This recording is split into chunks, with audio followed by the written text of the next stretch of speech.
हाँ माँ, कैसी हो आप? आ गया डायन का फोन। क्या आपकी तबीयत खराब है? अरे माँ, तो डॉक्टर को दिखाओ ना, सरकारी हॉस्पिटल में। अरे माँ, आपको तो अच्छे से पता है कि सरकारी हॉस्पिटल में क्या हाल होता है। आपको चक्कर काटने पड़ेंगे और डॉक्टर टाइम पे भी नहीं आएगा। मेरी मानो तो आप प्राइवेट हॉस्पिटल जाओ, वहां अपना इलाज करवाओ। कितने पैसे मांग रहा है माँ आपसे? 20,000। कोई बात नहीं, मैं आपको कर देता हूँ 20,000। ठीक है, आप अपना इलाज करवाओ बस। हाँ, मैं कर रहा हूँ। क्या हुआ माँ को? फिर से तबीयत खराब हो गई? और क्या बोल रहे थे तुम कि अपनी माँ को 20,000 रुपए दोगे? लाओ इधर, कोई जरूरत नहीं है माँ को पैसे देने की। अरे पर माँ की तबीयत खराब है तो उन्हें पैसा भेजना जरूरी है। उनकी तबीयत तो रोज खराब होती रहती, तो रोज पैसे दोगी क्या? और वैसे भी तुम्हें पता है ना कि घर के कितने खर्चे हैं। तब तो तुम्हारे पास पैसे नहीं होते जब मैं तुमसे पैसे मांगती हूँ, और जब तुम्हारी माँ पैसे मांगती है तो तुम्हारे पास बहुत सारे पैसे हैं। मेरी बात सुनो, तुम जो अपने लिए पैसे मांगती हो ना, तुम सिर्फ फिजूल खर्चे के लिए मांगती हो, लेकिन यहाँ बात माँ के इलाज की है। अगर उनको मैंने पैसे नहीं भेजे तो उनकी तबीयत और भी खराब हो जाएगी। हाँ तो क्या हुआ? मेरे कोई फिजूल खर्चे नहीं होते हैं। 1 साल हो गया तुमने मुझे शॉपिंग नहीं कराई है। और वैसे भी यहाँ पे ना गवर्नमेंट हॉस्पिटल भी है जहाँ पे अच्छे से इलाज होता है। तुम ना अपनी माँ का वहाँ पे भी इलाज करा सकते हो। दोनों हॉस्पिटल सेम होते हैं, लेकिन नहीं, तुम्हारी माँ को तो खर्चे कराने हैं, प्राइवेट हॉस्पिटल चाहिए, है ना? तो तुम क्या चाहती हो कि माँ को पैसे ना भेजूं मैं?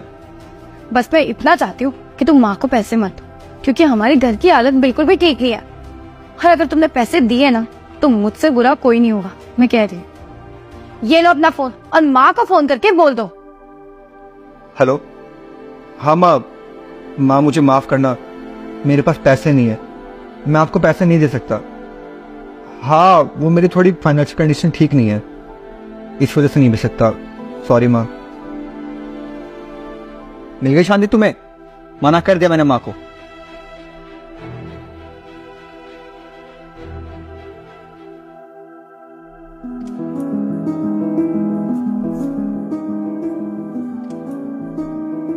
हाँ भाई, कैसे हो?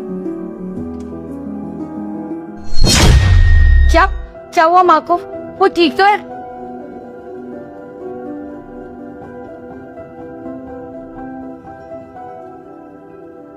अरे तू टेंशन मत ले, मैं उनसे बात करूंगी, वो पैसे दे देंगे।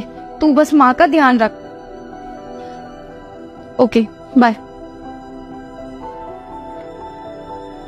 इसका मतलब उनके पास उनकी माँ का नहीं, मेरी माँ का कॉल आया था।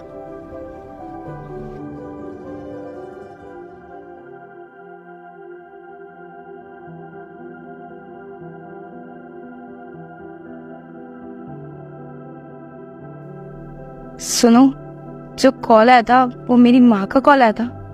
हाँ, तुम्हारी माँ का फोन आया था। मैं क्या सोच रही थी कि तुम ना माँ को कुछ पैसे दे दो, क्योंकि माँ को सच में पैसों की बहुत जरूरत है। उनकी बहुत तबीयत खराब है। एक बात बताओ, इतना हृदय परिवर्तन तुम्हारा आखिर कैसे हो गया, वो भी इतनी जल्दी? वो ईशान। अरे चुप करो, मैं बताता हूँ। क्योंकि यहाँ बात मेरे माँ की नहीं हो रही है, बल्कि तुम्हारे माँ की हो रही है।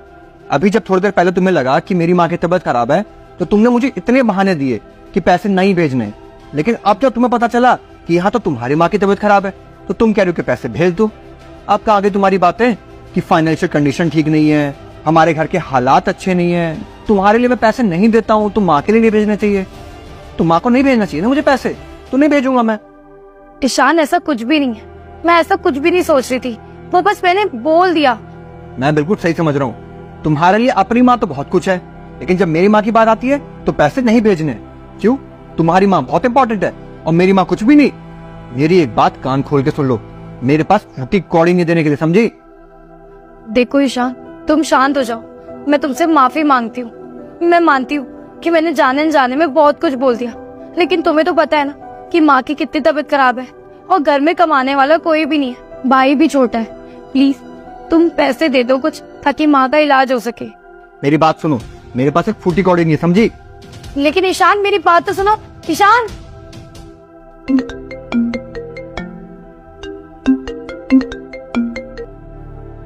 भाई तू टेंशन मत ले, मैं तुझे शाम तक पैसे दे दूंगी, तू बस माँ का ध्यान रख।